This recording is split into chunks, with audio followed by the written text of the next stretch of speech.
자, 생리학 심장생리 강의를 시작하겠습니다. 심장생리는 가이튼 9챕터부터 13챕터에 연결돼서 강의가 이루어지고요. 강의 시간은 6시간인데 먼저 개론 형식으로 9챕터부터 13챕터까지 주요한 내용을 플립드 러닝으로 먼저 여러분께 보여드리고, 그리고 간단한 퀴즈를 보고, 그리고 본 강의를 시작하도록 하겠습니다. 자, 9챕터부터 심장을 강의를 하면서 심장 근육의 특성, 그리고 심장에서 생기는 신호, 전기적인 신호, 자율박동성이라고 하는데, 그 신호가 어떻게 심장에 전달되는지는 전도계 두 개를 얘기를 하고요. 이 심근과 전도계에서 발생되는 신호를, 전기적인 신호를 측정하는 ECG에 대한 것을 설명한 다음에, 그 다음에 ECG를 가지고 심근에 대한 평가, 그 다음에 전도계에 대한 평가를 하는 게 12챕터, 13챕터에 연결이 됩니다. 그러니까 결국은 심장 근육을 알고, 그 다음에 심장 근육에서 나오는 신호들이 전도가 되는 전도계에 대해서 잘 알면은 심장 생리에 대해서는 대부분이다 라고 생각을 하면 됩니다. 9챕터에서 10챕터에서는 심장 근육에 대해서 설명을 합니다. 뼈대 근육이랑 비교를 하면은 심장 근육은 여전히 신시움이라고 하포체의 성격을 가지고 있죠. 그런데 특징은 심방이 하나처럼 움직이고 심실이 하나처럼 움직입니다. 그러니까 심방은 서로 인터칼레이트 디스크로 해가지고 구멍이 갭정션이 굉장히 많이 발달돼 있어가지고 잘 통하고요. 근데 심방이 심실로 연결되지는 않습니다. 이 두 개 사이에 파이브러스 티슈로 막혀 있는 상태고, 심실은 또 하나처럼 인터칼레이트 디스크 갭정션이 굉장히 많아가지고 하나처럼 움직이는데, 심방이랑은 연결되어 있지 않습니다. 심방과 심실이 연결되는 부분은 단 한 곳, AV 노드에서 번들 브랜치로, 레프트 라이트 번들 브랜치로 나오는 전도계, 거기 한 군데만 빼놓고는 나머지는 다 인슐레이션 돼 있어가지고 차단이 돼 있는 상태다 라는 거를 기억해 주면 되겠습니다. 심장 근육의 액션 포텐셜을 보면은 이런 어마어마한 게 큰 액션 포텐셜이 그려집니다. 밑에 시간 단위를 볼까요? 200ms이 넘습니다. 신경은 하나의 액션 포텐셜 2ms 정도인데 반해서 이거는 200ms로 굉장히 길죠. 이 얘기는 여기에 뭔가 신경과 다른 전도되는 아연이 존재한다. 여기가 볼테이지 게이티드 칼슘 채널인데, 이 앞에 롱 레스팅 L타입 칼슘 채널이 여기에 위치하고 있어가지고 상당히 길게 볼테이지 게이티드 칼슘 채널이 열리면서 굉장히 많은 칼슘이 세포 안으로 들어오는 것을 알 수가 있습니다.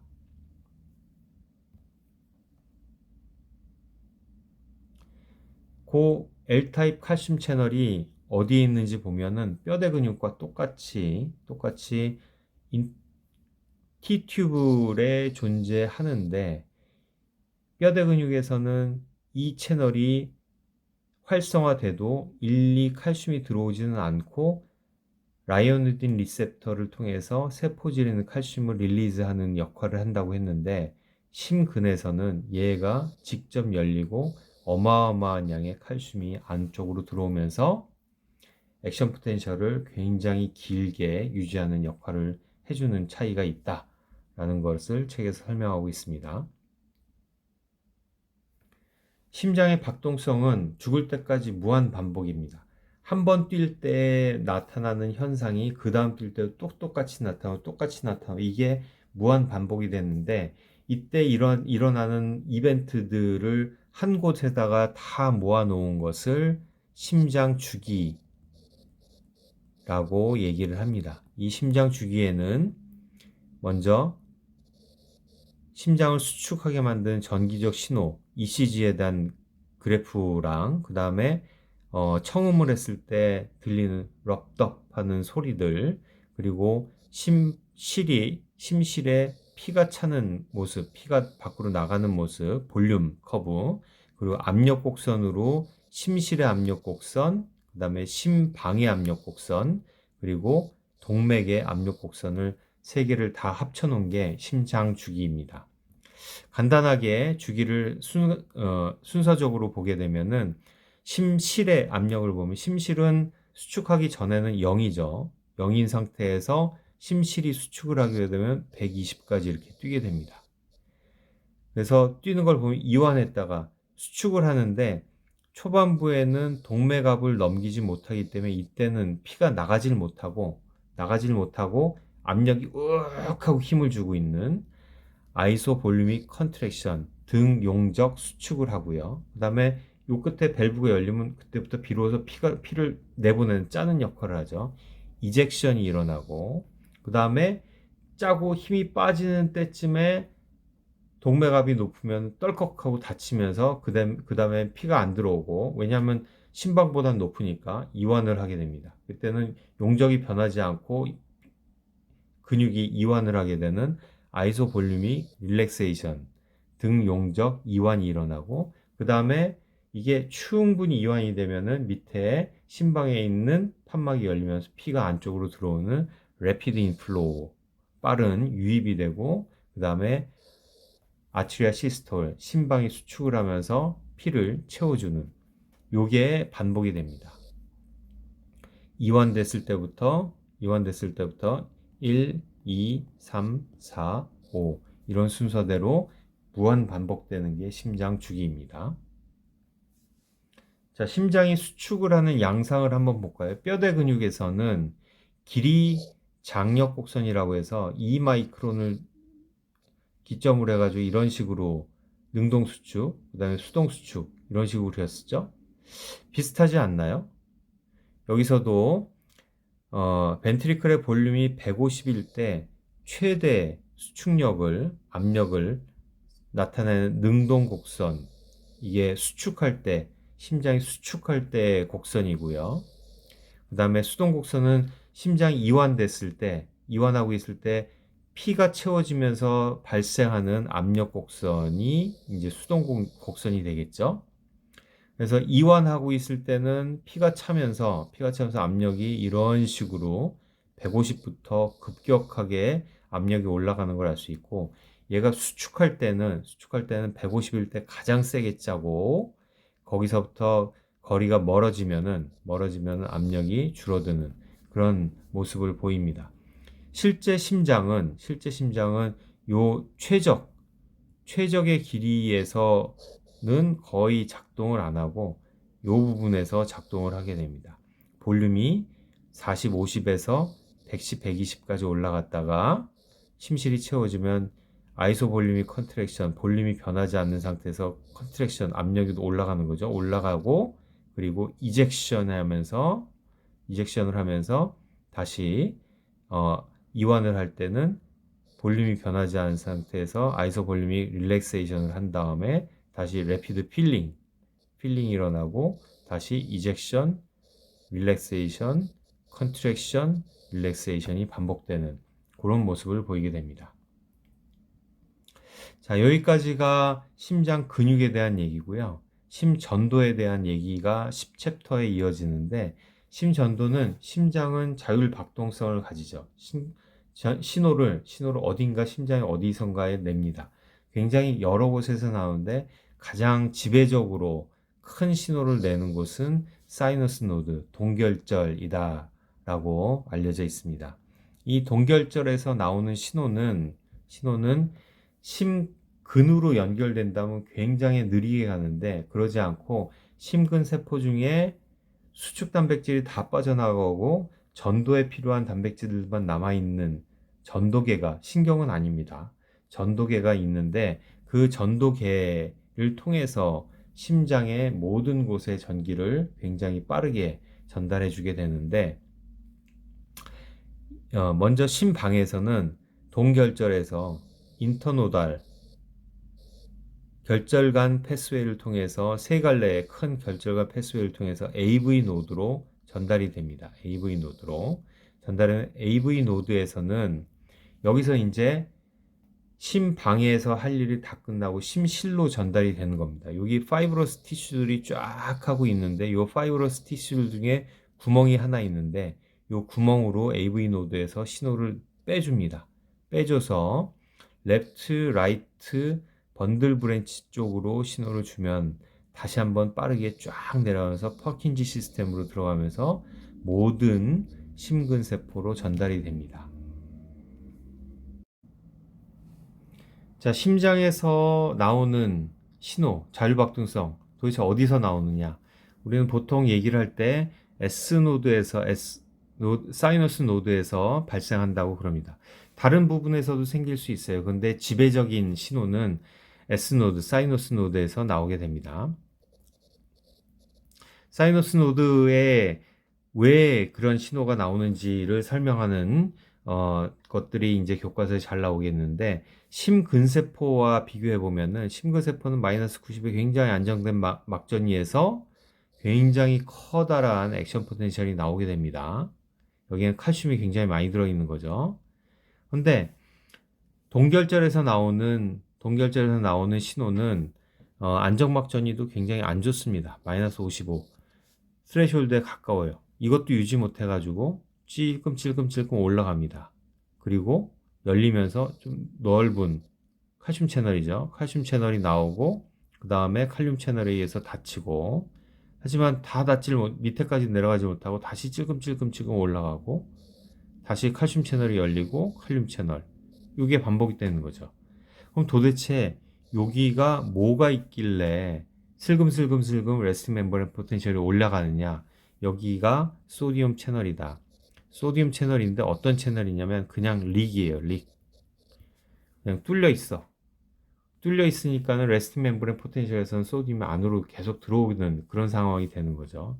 이게 웃긴 거죠. 있어서는 안 되는 거기 때문에 퍼니 커런트라고, 퍼니 채널, 퍼니 커런트라는 이름을 붙였습니다. 그래서 소디움, 퍼니 커런트에 의해서 레스팅 멤버레인 포텐셜이 스레숄드까지 다다르고 칼슘 채널이 열리고 다시 안정막전이가 된 다음에 다시 그게 반복되는 게 죽을 때까지 계속 반복된다. 그래서 심장이 뛴다 라고 설명을 하고 있습니다. 자, 동결절에서 나온 이 신호가 심장에 어떻게 전달이 되느냐? 동결절에서 신호가 나왔습니다. 세 갈래 길을 통해서 심방을 통과를 하죠. AV 노드까지 도달하는 데는 굉장히 빠른 속도로 0.03초 만에 AV 노드에 도달합니다. 자, AV 노드까지 다 도달하면서 심방은 한 번에 수축을 하게 돼요. 그래서 수축을 하면서 피가 심실까지 전달이 될 수 있도록 AV 노드에서 신호를 잡고 있습니다. 여기서 0.09초라는 시간을 그 조그만 곳에서 시간을 잡고 있어요. 그래서 AV 노드를 빠져나갈 때까지는 동결절부터 시작해서 0.12초가 지나야지 AV 노드를 빠져나가서 요 페네트레이션 AV 번들까지 도달을 하게 됩니다. 요 번들을 통과하는데, 요 페네트레이션을 통과하는 데는 또 0.04초가 필요해요. 그래서 이걸 다 합치면은 0.16초가 지나야지 S노드에서, 사이너스 노드에서 레프트, 라이트, 번들 브랜치까지, 심실에 번들 브랜치까지 도달을 합니다. 그럼 여기서는 다시 한번 재빠르게 전체 심실에 뿌려주게 되죠. 자, 그거를 시간적으로 표현을 하면은, 자, 동결절에서 신호가 나오고 0.3초 만에 AV 노드에 도달합니다. AV 노드에서 딜레이 0.09초만큼의 딜레이를 잡고 있어서 천천히 갑니다. 심박이 짜도록 시간을 주고 페네트레이션을 통해 가지고 나오게 되면은 좌우 번들 브랜치로 오면 0.16초가 이미 지난 상태예요. 0.16초가 지났는데 이제 퍼킨지 시스템으로 들어가면서 전체 심근에 뿌려주는 거는 0.22초면은 그 두꺼운 좌심실의 모든 세포까지도 다 신호 전달이 됩니다. 그러면 번들 브랜치로 들어온 다음에 심실로 들어온 다음에는 0.16초에서 0.22초까지 0.06초 만에 모든 신호를 다 뿌려주는 거죠. 그거에 비하면 AV 노드라는 곳에서 0.09초 동안을 잡고 있다는 건 굉장히 큰 딜레이를 갖고 있는 거죠. 심방이 뛰고 그 다음에 심실이 뛰게 하기 위해서 AV 노드에서 딜레이를 하고 있는 것이라고 설명을 합니다. 자, 여기까지가 이제 심근과 전도계를 설명을 했어요. 여기서는 결국 나오는 거는 다 전기적인 신호가 나옵니다. 이 전기적인 신호를 측정을 해가지고 심장의 심근 상태랑 전도계 상태를 가늠할 수 있는 그런 측정 방법이 ECG, EKG라고 얘기를 합니다. 카디오그라피라고 얘기를 합니다. 자, 이 모양은 심전도의 모양은 여러분들이 익숙하게 잘 알고 있죠. P 웨이브가 나오고 QRS 나오고 그다음에 T 웨이브가 나옵니다. P 웨이브는 심방이 짜는 신호, QRS는 심실의 수축, 그다음에 T 웨이브는 심실의 이완을 의미합니다. 자, 심방이 짜고 그다음에 심실이 짜기까지는 QRS까지는 시간이 얼마 걸린다고 그랬죠? 번들 브랜치까지 들어오는데 0.16초가 걸린다고 그랬죠? 그래서 PR 인터벌은 0.16초가 유지가 됩니다.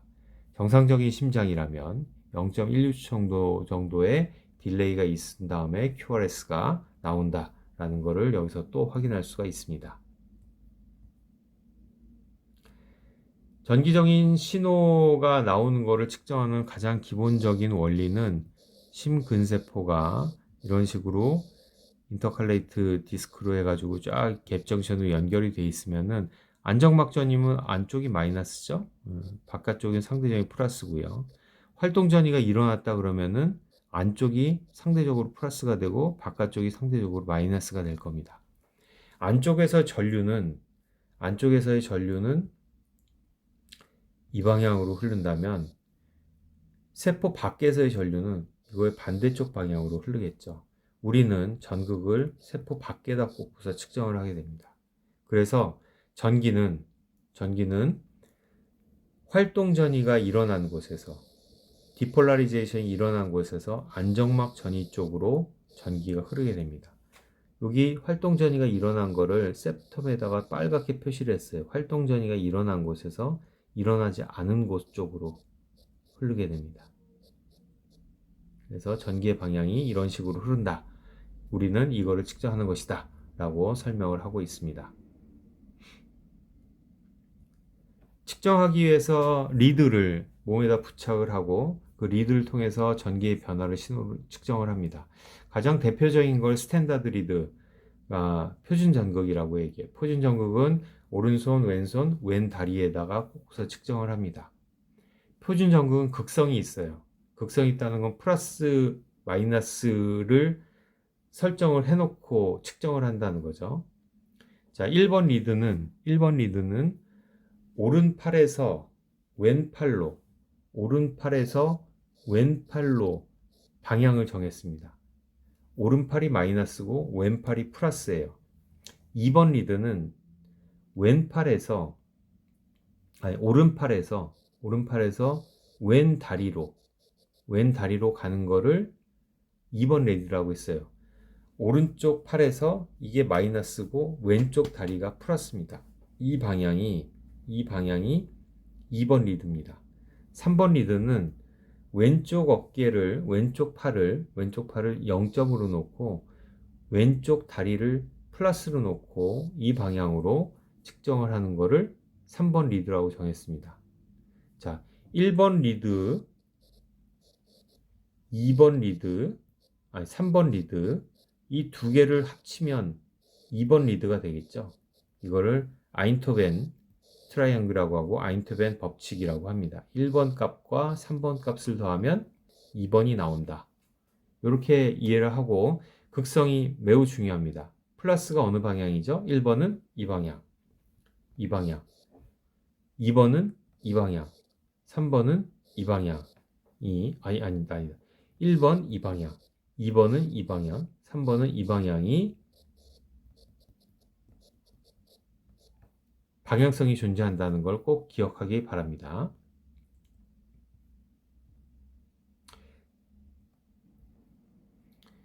그래서 측정을 하면 1번, 2번, 3번 리드에서 측정되는 EKG의 값이, ECG의 값이 이렇게 나오고요. P, QRS, P, QRS, PT, PQRST, PQRST, PQRST. 1번, 2번, 3번 리드가 모두 다 모양이 비슷합니다. QRS는 양의 값을 훨씬 더 많이 가지고 있고 T웨이브는 모두 다 양의 값이고 P값도 모두 다 양의 값입니다. 하지만 이제 1번과 3번을 더하면 2번이 나온다는 게 이제 아인토벤의 법칙인 거죠. 그래서 함부로 그리면은 이게 실제 측정한 거다 아니다가 들통이 나게 됩니다. 자, 이런 EKG를 가지고 간격, 타임 릴레이션을 보는 거는 아리드미아, 부정맥을 판별하는 거고요. 그다음 모양을 보는 거는 심근에 이상한 점을 발견할 수 있다. 요 큐를 가지고 EKG를 분석해서 심장의 상태를 판단하는 그런 목적으로 EKG를 측정을 하게 됩니다. 이거 이외에도 EKG는 우리가 얘기하는 스탠다드 리드인데 이거 이외에도 오그멘티드 리드 그리고 프리코디알 리드라고 심장 앞에다가 땅땅땅땅 붙이는 걸 가지고서 총 12개의 파형을 만들어내서 그 파형을 분석을 해서 심장의 상당히 정확한 위치까지도 집어내서 변화를 가늠할 수 있게 측정을 하는 것입니다. 12챕터에서는 11챕터까지 ECG를 어떻게 측정하는지에 대해서 가르쳐줬으면은 12챕터에서는 좀 더 ECG 분석에 대해서 좀 더 얘기를 하면서 심근해 이상까지도 어떻게 판독을 할 수 있는지에 대해서까지 설명을 합니다. 자, 앞서 얘기한 것처럼 디폴라리제이션이 일어난 부분에서 안정막 전이 쪽으로 전기가 흐른다고 그랬죠. 전기가 흐릅니다. 그래서 전체적으로 여기가 마이너스고 여기가 플러스면 마이너스고 플러스다. 그러면 전기는 이런 방향으로 흐른다 라고 얘기를 하죠. 그래서 이 방향은 보통 59도, 그러니까 1번 리드의 방향을 0도로 놨을 때 59도, 60도의 방향이 2번 리드거든요. 2번 리드의 방향과 거의 겹치는 그런 엑시스를 가지게 됩니다. 이 엑시스에 관련된 거는 뒤에 다시 한번 자세히 설명할 겁니다.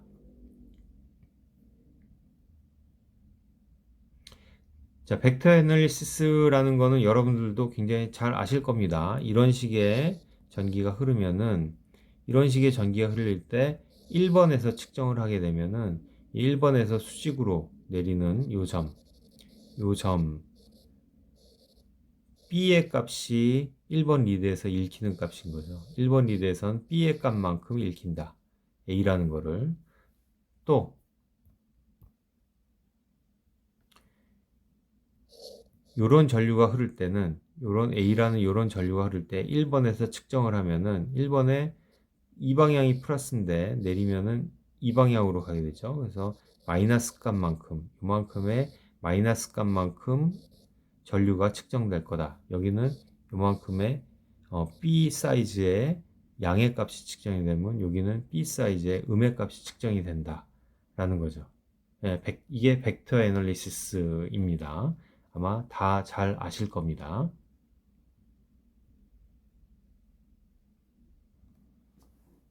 자, 그래서 만약에 뭐 A라는 크기의 전기가 흘렀다. 그럼 이게 벡터 애널리시스를 1번, 2번, 3번 리드에서 하게 되면은 1번에서 B라는 값이 나오고 2번 리드에서는 C라는 값이 나오고 그리고 3번 리드에서는 D라는 값이 나온다. 다시 요거를 가지고 다시 벡터 애널리시스를 하면은 A라는 거를 다시 만들어낼 수가 있겠죠. 이런 식으로 A라는 거를 1번, 2번, 3번으로 해가지고 분리도 할 수 있고 1번, 2번, 3번을 가지고서 A라는 거를 다시 한번 조합을 할 수도 있고 한 게 이 벡터 애널리시스, ECG의 웨이브를 가지고 벡터 애널리시스를 해내는 그런 효과라고 할 수 있습니다. 요 벡터 애널리시스를 가지고서 QRS 컴플렉스를 그리는 거를 단계적으로 하는 겁니다. 맨 처음에 셉텀에 신호가 들어와서 디폴이 요만큼만 돼 있는 상태에서는 신호가 요만큼만 나오고 요 방향이고 요거를 벡터 애널리시스로 1번, 2번, 3번을 하면은 요 빨간 점이 찍히겠죠. 그 다음에 디폴라리제이션이 점점 확대돼 가지고 반반이 디폴되고 그러니까 반이 그 안정막전이다. 이때 전기가 가장 크게 발생을 하고 이 방향으로 발생을 하게 되고 요거를 벡터 애널리시스라면 두 번째 점이 찍히게 됩니다. 1번, 2번, 3번이 다 양의 값으로 점이 찍히게 되죠. 그 다음에 디폴라리제이션 되는 부분이 점점 확대가 돼가지고 안정막전이 갖고 있는 것이 얼마 되지 않는다 그러면은 이 힘은 그 배터리의 힘은 전기의 힘은 좀 더 작아지게 됩니다.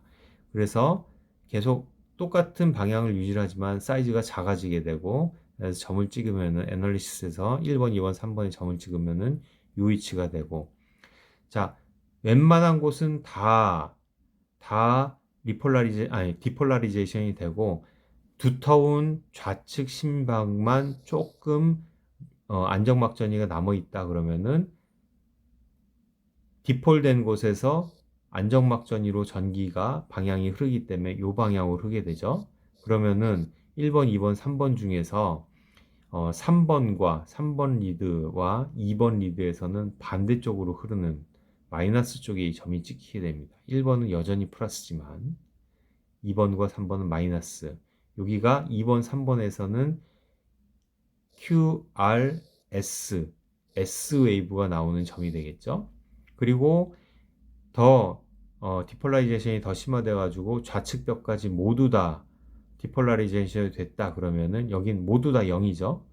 이때랑 똑같이 이거 전과 똑같이 다 0점으로 가게 됩니다. 0점으로. 그래서 QRS T 웨이브가 1번, 2번, 3번에서 완성되는 것을 그릴 수가 있습니다.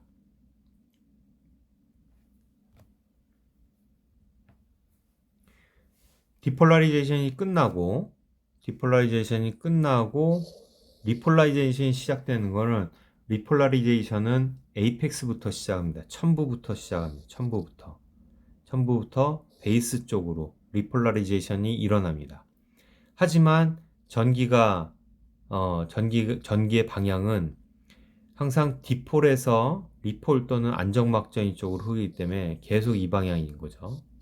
디폴은 이 방향으로 리폴라리제이션은 재분극은 이 방향으로 진행이 되고 있는데 측정되는 전기는 마치 QRS의 방향과 똑같은 방향으로 하지만 크기가 점점 줄어드는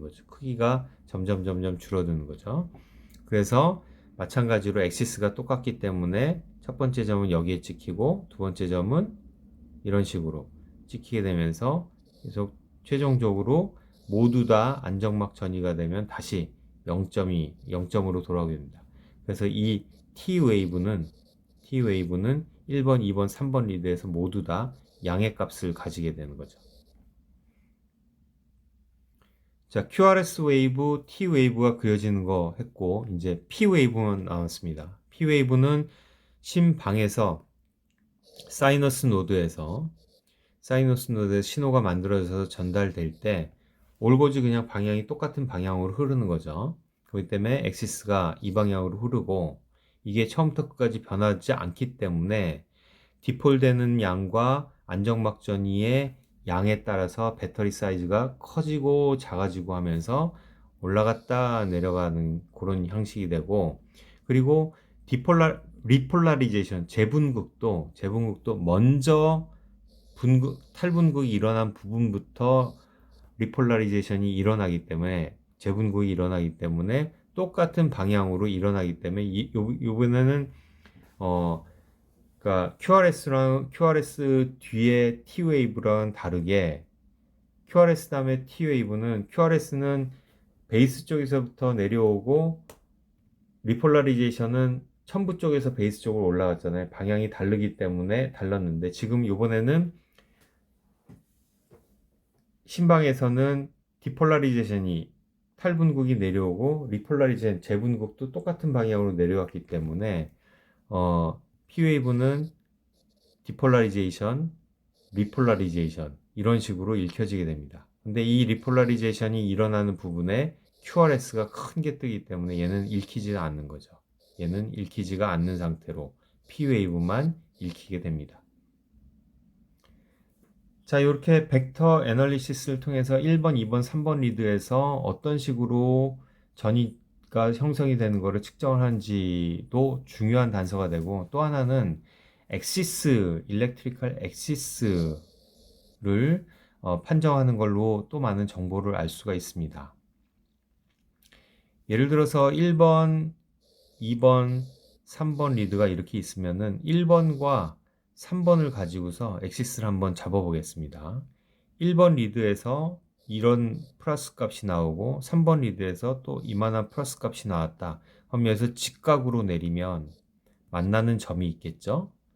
요게 표준점에서 나가는 방향, 요거를 일렉트리컬 엑시스라고 얘기를 합니다. 정상에서는 보통 59도, 플러스 59도. 뭐가 0도냐면은 1번 리드가 0도예요. 1번 리드의 방향이 0도. 여기서 59도 정도의 방향으로 QRS가 생성이 된다라고 얘기를 합니다. 자, 이 엑시스를 가지고 한번 활용을 한번 해볼까요? 1번, 2번, 3번 같은 그런 ECG가 찍혔다. 좀 이상하죠. 2번이 제일 커야 되는데 2번이 작아. 3번도 플러스여야 되는데 3번이 마이너스로 갔어요. 그러면은 1번과 3번을 가지고 엑시스가 어떻게 변하는지를 한번 봅시다. 그러면 1번에서는 플러스 값이니까 여기다 찍고 3번은 마이너스 값이니까 마이너스 쪽으로 와가지고 찍습니다. 그리고 90도 선을 내리면 이 방향입니다. 원래는 59도였어야 되는데 마이너스 15도 정도로 갔다. 이러면 이거는 어떤 거를 의미하냐면, 자, 이런 식으로 좌심실이 굉장히 두터워져서 디폴라리제이션이 다 일어났는데 이만큼이 아직은 두껍기 때문에 덜 일어난 상태. 그래서 뒷부분에 디폴에서 안정막전이 쪽으로 전기가 흐른다고 그랬죠. 이런 식으로 디비에이션이 되는 일렉트리컬 엑시스가 디비에이션이 된 상태. 이런 모양이 가지면은 엑시스가 이렇게 나오고 이거는 좌측 심실이 굉장히 두꺼워진 상태이겠구나 라고 상상을 할 수가 있습니다. 이렇게 심근의 두께가 변하는 것도 ECG를 통해서 읽을 수 있지만은 심근이 닫힌 상태도 ECG에 표현이 됩니다. 예를 들어서 요 부분이 인저리를 받았어요. 인저리를 받아가지고 모두 다 갭정션으로 다 연결한 신시움이잖아요. 그런데 그 부분은 인저리를 받아가지고 활동전이가 그러니까 구멍이 뚫려가지고 마치 활동전이가 일어나는 것처럼 밖에 있는 소디움 안에 있는 뭐 포타슘 같은 게 자유롭게 왔다 갔다 하면서 전이가 없어져 버렸어. 그럼 이거는 활동전이가 일어난 상태랑 거의 비슷한 거죠. 그러니까 다 아무것도 안 일어나고 있는 안정막 전이었는데 인절이 받은 부분은 활동전이가 일어난 것처럼 되어 있어요. 그럼 활동전이가 일어난 곳에서 안정막 전이로 전기가 흐른다고 그랬죠. 자, 아무 일도 일어나지 않은 곳에서 이미 전기의 흐름이 발생을 합니다. 이 부분이에요. 다 0점에 가 있었어야 돼. 0점에 가 있었어야 되는데 이만큼 전기가 지금 흐르고 있습니다. 흐르고 있는 상태. 요 상태가 current of injury라고 합니다. 이 current of injury는 계속 이제 활동 전이가 신호받아서 심근이 수축하면서 계속 조금씩 변화되겠죠. 변화되고, 그리고 모든 심근이 다 활동 전이로 되면은, 요 부분은 인저리 받은 부분이지만은 활동 전이가 마치 일어난 것처럼 모두 다 활동 전이가 일어납니다. 그러니까 이때가 0점이 되는 거죠. 0점. 그 부분을 J 포인트라고 합니다. 요 부분이 어떻게 되냐, 어디냐면 Q, R, S, T 리폴라리제이션이 일어나기 전에 디폴이 다 끝나는 요 부분 ST 요 세그멘트가 J 포인트가 됩니다. 자, P, QRS, T, P, QRS, T 이렇게 되잖아요. 자, 요 부분은 모두 다 안정막전, 재분구까지 모두 다 안정막 전이가 된 부분이잖아요. 여기도 0점이어야 되고, ST 요 세그멘트는 모두 다 활동 전이가 탈분극이 된 부분. 그렇기 때문에 0점이 되는 부분. 둘 다 0점이 돼야 되는데, ST 세그멘트 쪽은 인저리 포인트가 있어도 0점이 될 수 있지만은, T에서 P까지 하는 TP 세그멘트는 0점이 돼야 되는데 인저리가 있는 부분이 있으면은 전기가 흐르는 커런트 오브 인저리가 나오는 그런 부분이다 라는 거죠. 그래서 이 부분을 분석을 해가지고 어느 부분이 손상이 받았는지도 판가름할 수가 있습니다. 자, 예를 들어서 이렇게 이상망측하게 생긴 그런 활동전이가 심전도를 발견을 했다. 그러면 이게 QRS겠죠? S가 끝나는 부분, 이 부분이 J 포인트라고 했습니다. 이게 확실하게 0점이에요. 이게 0점입니다. 0점. 0점이면 그러면은 그 다음에 찾아야 되는 게 TP 포인트죠. TP 포인트. 요게 P 웨이브고 여기 어딘가에 T 웨이브가 보일 겁니다. 그러니까 P 웨이브의 바로 직전점이 여기가 current of injury가 나오는 부분이죠.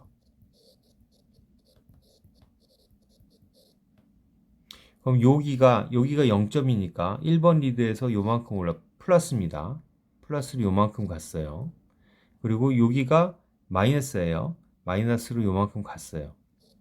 여기서 직각으로 내리면 요 방향으로 일렉트리컬 엑시스가 형성이 되는 거죠. 언제?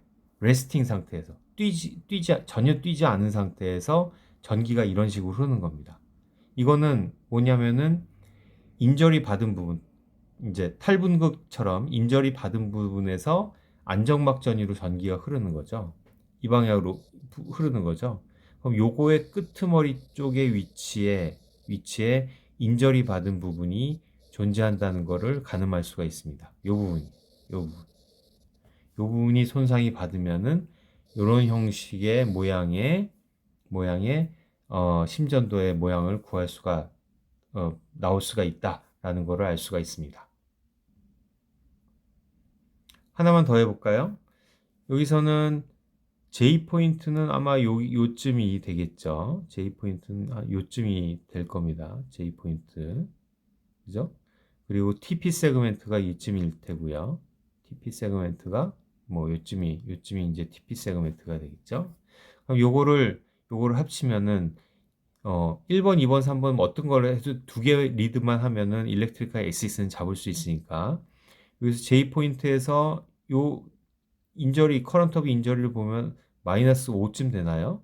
그러면은 2번 리드에서 마이너스 5쯤을 그리고 3번 리드에서는 여기가 0이고 3번 리드 여기가 커런트 오브 인저리니까 마이너스 6쯤 되겠네요. 그럼 3번 리드에서는 마이너스 6쯤을 그리고 여기서 90도를 올리면 여기가 이제 커런트 오브 인저리가 나오는 일렉트리컬 엑시스고 요거의 반대점으로 가면은 거기가 인저리 받은 부분이다. 여기 같은 경우에는 에이펙스 쪽에 인저리가 있기 때문에 이런 모양의 EKG를 찍을 수 있다라는 것을 알 수가 있습니다. 자, 여기까지가 EKG를 어떻게 분석하는지 벡터 애널리시스랑 그 다음에 그 파형의 모양을 보고서 어디가 손상을 받았고 심근이 어떻게 비후가 됐든지 아니면 얇아졌든지 이런 거를 판단할 수 있는 방법에 대해서 12챕터에서 설명을 한 겁니다.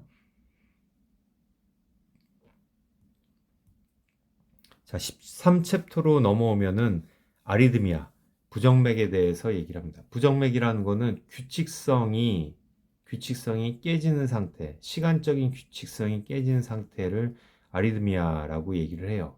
아리드미아의 뭐 원인으로 하면은 리드미서티가 그러니까 리드미서 페이스메이커를 해주고 있는 S 노드가 사이너스 노드가 작동을 안 하는 경우에 그런 리듬이 깨지는, 그리고 페이스메이커가 S노드에서 심근의 다른 어떤 부분으로 옮겼을 때, 또 전도계가 랩트 라이트 번들 브랜치로 가는데 하나가 막혔어.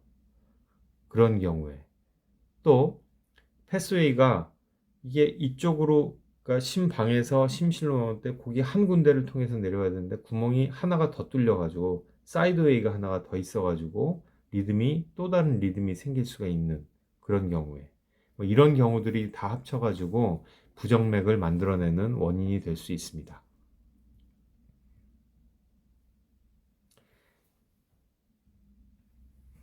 부정맥의 몇 가지 예를 들어가지고 얘기를 하고 있는데요. 아트리오 벤트리큘라 블락이라고 하면은 뭐 심방에서 심실로 가는 부분이 블락되는 거죠. AV 블락이라고 얘기해서 AV 노드에서 AV 번들로 가는 쪽에 문제가 생기는 경우에 심방이 뛴 다음에 바로 심실이 떠야 되는데 여기가 연결이 부드럽지 않은 상태를 얘기를 합니다. 자, 1차, 2차, 3차 블락 이렇게 해서 primary, secondary, tertiary 이렇게 얘기를 하는데 second degree 그러니까 2도 블럭에서 이 판가름이 납니다. 2도를 타입 1과 타입 2로 나누게 되는데, 그러니까 이 그림 같은 경우에는 2도 블락에서 타입 1을 얘기하는 거예요. 자, P 웨이브가 나온 다음에 QRS 웨이브가 나오죠. P 웨이브가 나온 다음에 QRS 웨이브가 나오는데 이거 보면은 조금 너무 넓지 않나요? 0.16초여야 되는데 이 간격이 좀 더 넓어졌습니다. 그러다가 P가 나오는데 없어졌어요. QRS가 안 나와. 깜짝 놀라서 다시 P가 나오고 0.16초 만에 정상적으로 또 QRS가 떴습니다. 근데 그 다음 비트에서는 P가 다시 좀 길어진 다음에 QRS가 나와요. 뭔가 P에서 QRS의 연결이 부드럽지 않다는 그런 거를 보여주는 거죠. 그러다가 한번 나왔는데 P가 안 나와. 끊긴 거고 다시 리셋되면서는 다시 P 다음에 QRS가 잘 나오다가 점점 늘어지면서 한 번에 미스가 되고, 여기까지는 좋아요. 여기까지는 타입 1이어가지고 모비츠 타입 1이어가지고 이거는 이럴 수도 있어. 지켜보자 라는 거예요. 하지만 그게 타입 2 같은 경우에는 픽스드 넘버로 항상 P가 2개가 한 다음에 1개의 QRS는 없어. P가 2개 한 다음에 1개의 QRS는 없어. 또는 3개가 간 다음에 1개는 없어. 3개가 가고 또 1개가 QRS가 없어. 이게 계속 규칙적으로 나오면은 이거는 반드시 고쳐야 된다. 페이스메이커를 집어넣어가지고 아예 확실하게 고정을 해줘야 된다. 위험하다. 라는 그런 질병을 발견할 수도 있다.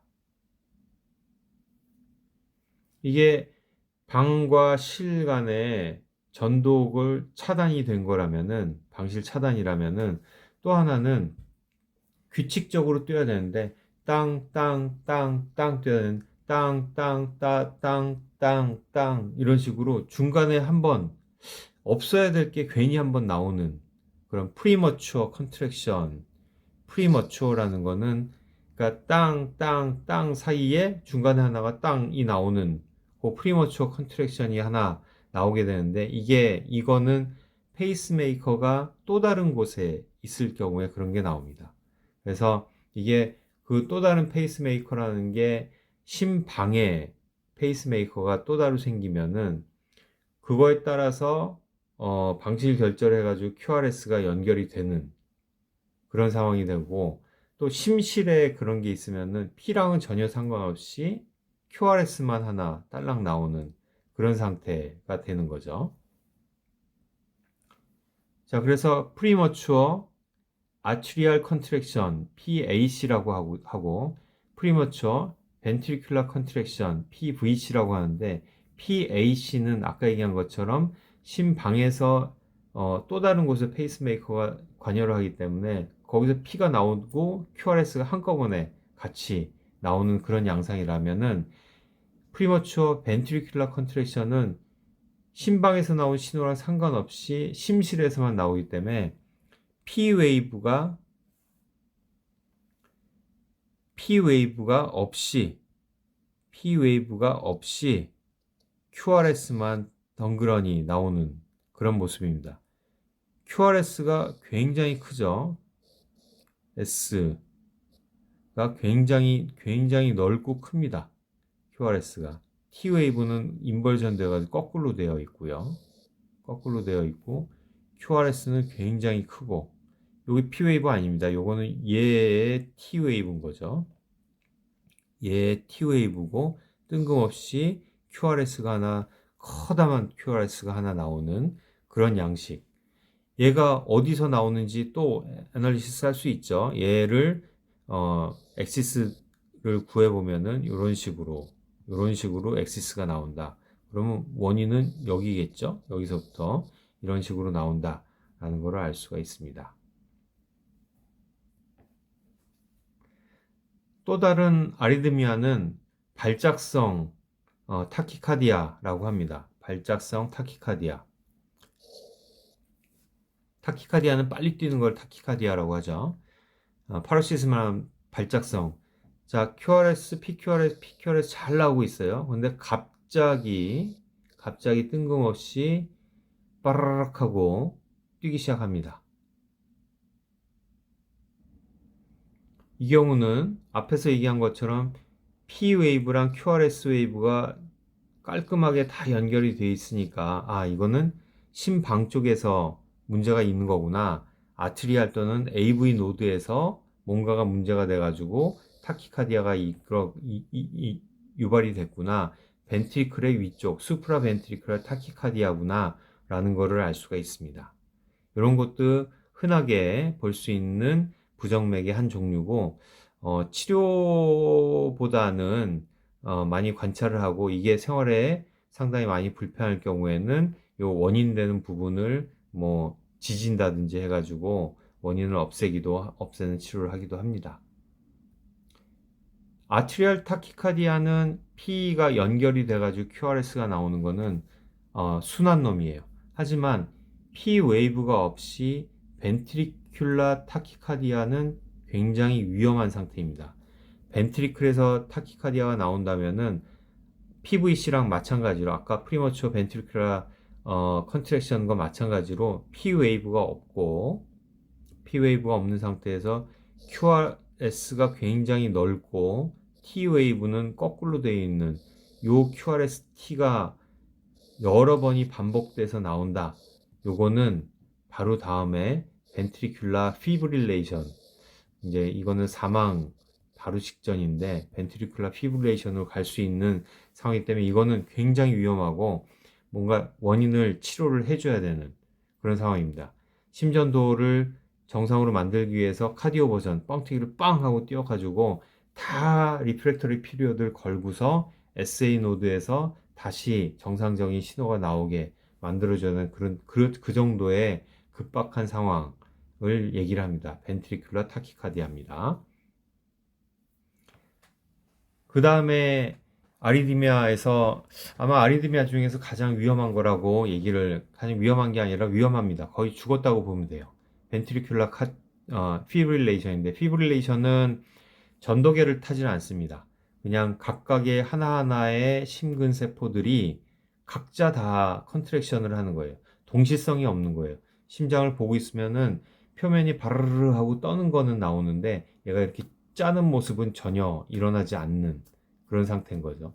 에너지는 엄청 많이 쓰면서 효율적이지 못한 이게 몇 분이 지속이 되면은 바로 심장은 더 이상 버티지 못하고 서게 됩니다. 그게 ventricular fibrillation이고 피브릴레이션 모양은 파형은 굉장히 얇은 것들이 이렇게 찌글찌글 하는 그런 모양입니다. 뒤에 아마 피브릴레이션 모양이 또 나올 겁니다. 그 원인을 보게 되면 원인으로서 리엔트리 서커스 무브먼트라는 현상을 제시를 합니다. 예를 들어서 심장이 한번 쭉 수축을 한 번에 동시에 하고 전체가 다 리프렉터리 피리어드에 들어가고 그런 식이 돼야 되는 거죠. 그게 이제 요겁니다. 수축이 쫙 일어나 가지고 동시에 수축이 된 다음에 동시에 앱솔루트 리프렉터리 피리어드에 딱 들어가면 한번 쫙 짜고 그 다음에 다 이완이 된 다음에 다시 새로운 신호를 받아가 쫙 짜고 그런 상태가 되는데 만약에 이게 길어지면은 여기까지 쫙 짰는데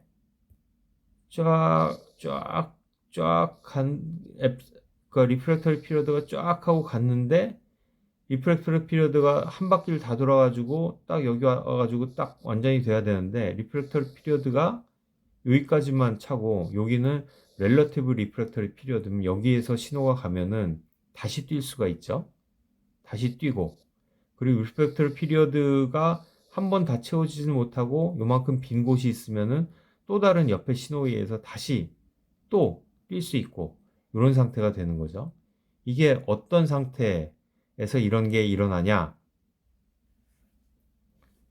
첫 번째는 심장이 커진 상태예요. 심장이 원래는 요만해야 되는데 심장이 굉장히 커져서 신호가 지나가고 쭉 끝까지 오고 있는데 그 다음 신호가 여기 계속 신호가 연결이 되고 있는데 이게 너무 길다 보니까 이 뒷부분에서 리프렉터리 피리어드가 풀리면서 앱솔루트가 아니라 렐러티브 리프렉터리 피리어드로 들어가면은 그 다음 오는 신호가 다시 연결되어 또 다시 오는 거죠. 그래서 이완을 하지 못하고 수축을 하고 있는데 뒤에서 다시 신호가 와서 계속 수축을 하는 그런 상태가 유발될 수 있다. 두 번째는 컨덕션 벨로시티가 느려져. 그래서 마찬가지죠. 똑같은 사이즈인데 컨덕션 벨로시티가 점점 천천히 가는 그러니까 전도계가 손상을 입어가지고 전도가 빨리 일어나지 못하면은 여기서부터 여기까지 도달하는 시간이 느리다면은 여기까지 가는 동안에 뒷부분에서 리프렉터리에서 벗어나가지고 다시 또 다른 신호가 또 전달이 될 수가 있는 거죠. 그다음에 리프렉터리 피리어드 자체가 짧아지는 거예요. 충분히 앱솔루트 리프렉터리 피리어드를 충분히 길게 가져가야 되는데 이게 짧으면은 수축이 그 다음 신호에 의해서 다시 한번 연달아서 올 수가 있는 거죠. 그렇게 되면은 짜고 이완을 해야 되는데 이완을 하지 못하고 짠 상태에서 계속 신호가 가지고 여기서 계속 이런 상태가 유발되는 게 이게 벤트리큘러 피브레이션의 이유다라고 설명하고 있습니다. 이런 거를 특징적으로 볼 수 있는 게 감전을 당했습니다. 교류에 의해서 감전이 일어났을 때 이런 현상이 잘 일어났는데, 자, 60 사이클로 심장에 쫙 하고 직류가 아닙니다. 60 사이클로 감전이 되면은 전기가 이런 식으로 충격 중간 사이 비구하잖아요. 전체 심장의 전기 충격이 굉장히 여러 곳에 빵빵빵빵빵빵빵빵 갔습니다. 각각의 심근세포들은 이 전기에 받아서 신호를 받아가지고 액션 포텐셜을 가졌어요. 그리고 리프렉터리 피리어드에 들어갔어. 그 전기는 옆으로 퍼져나갑니다. 근데 세포마다 리프렉터리 피리어드가 살짝씩은 달라요. 그래서 딱 갔는데 이쪽 옆에 세포는 리프렉터리 피리어드에 들어가 있어. 하지만 옆에 세포는 리프렉터리 피리어드가 벗어나 있어요. 그럼 그쪽으로 전기가 흐르겠죠. 또 걔 입장에서는 이쪽 세포는 리프렉터리 피리어드고 이쪽 세포는 아니야. 그럼 또 이쪽으로 가고요. 그리고 또 여기서 또 그런 식으로 리프렉터리 피리어드 벗어난 애들한테 계속 전달이 됩니다. 그래서 이 신호는 교류 전기는 1초 동안 감전을 하고 빠져나갔는데 심장 내에서는 그 남은 신호가 리프렉터리 피리어드를 계속 벗어난 세포들로 계속 움직이는 겁니다. 계속 움직이면서 심장을 계속 떠돌아요. 그 신호가. 그렇게 되면은 전체적인 리프렉터리 피리어드가 없기 때문에 어느 순간에 내 옆에 누군가가 리프렉터리 피리어드에 벗어난 세포가 있다면 그쪽으로 가서 숨고 또 그쪽으로 가서 숨고 하면서 계속 이게 피브릴레이션입니다. 이걸 없애기 위해서는 교류 전류가 아닌 직류 전류로 한번 빵 하고 전체적으로 빵 하고 모든 거를 다 활성화시키고 그리고 모든 세포를 다 리프렉터리 피리어드에 들어가게 만들면 그 다음에 신호가 A기에서 다시 이제 심장이 뛰게 되는 거죠. 자, 벤트리큘러 피브릴레이션의 모양입니다. 이런 식으로 매우 불규칙적인 모양으로 낮고 좀 넓고 불규칙하고 한 것들이 계속 반복이 된다. 그럼 이게 이제 벤트리큘러 피브릴레이션이고 매우 위험하고 사망 직전이다. 반드시 카디오 버전을 통해 가지고 모두 다 리프렉터리 피리어드에 넣어주고 S 노드에서 나오는 신호가 지배를 하도록 기회를 줘야 된다라는 겁니다. 자, 아트리알 피브릴레이션은 에이트리움 쪽에서 일어나는 거죠. 뭐 똑같습니다. 아트리알 플러터라고 하면은 타키카디아보다 훨씬 더 많이 뛰는 그런 상태인데 계속 계속 이렇게 시그널이 도는 거죠. 이게 상당히 길이 크니까 얘도 늘어나면은 그런 게 많이 일어날 수 있는데 심방이 너무 확장이 되면은 리엔트리에 의해서 계속 도는 그런 리엔트리에 의한 피브릴레이션이 아트리움에 나타날 수 있습니다. 근데 얘는 심실 쪽으로는 전달이 안 되죠. 심실로 오는 길은 오로지 AV 노드이기 때문에 AV 노드에서 딜레이를 통해 가지고 심실에 수축이 하는 거에는 영향을 그렇게 많이 끼치지는 않습니다. 플러터를 지나서 아까 얘기한 것처럼 피브릴레이션은 계속 옆세포로 리프렉터리 피리어드에 벗어난 세포들로 계속 전달되면서 부르르 하고 떨고 있는 그런 모습이 피브릴레이션의 모습입니다. 자, 아트리얼 피브릴레이션이죠. QRS는 정상적인 모양, 두께도 넓지 않고 T 항상 잘 나오고 있고요. QRS, T 잘 나오고 있고. 하지만 P 웨이브랑 연결이 됐다는 느낌은 그렇게 받지 못하죠. P가 빠져 있고 여기는 P 웨이브 이게 T 웨이브지 P 웨이브랑 연결되어 있는 건 아니고요. 여기 보면은 P 웨이브가 여기 있다고 해야 되나? 여기는 모르겠어요. 이렇게 P 웨이브랑 QRS랑 연결이 잘 안 되고, 그러니까 QRS 웨이브는 매우 불규칙적으로 리듬을 만들어주는 거는 사이너스 노드에서 만들어줘야 되잖아요. 그게 없이 QRS는 자기 멋대로 QRS가 뛰고 P웨이브는 특징적인 P웨이브의 패턴이 보이지 않는 이 상태를 아트리얼 피브릴레이션의 전형적인 ECG의 모양이라고 얘기를 합니다. 이런 경우에 이제 카디오 벌전을 또 해줘가지고 리셋을 시켜주는 그런 치료를 할 수가 있죠.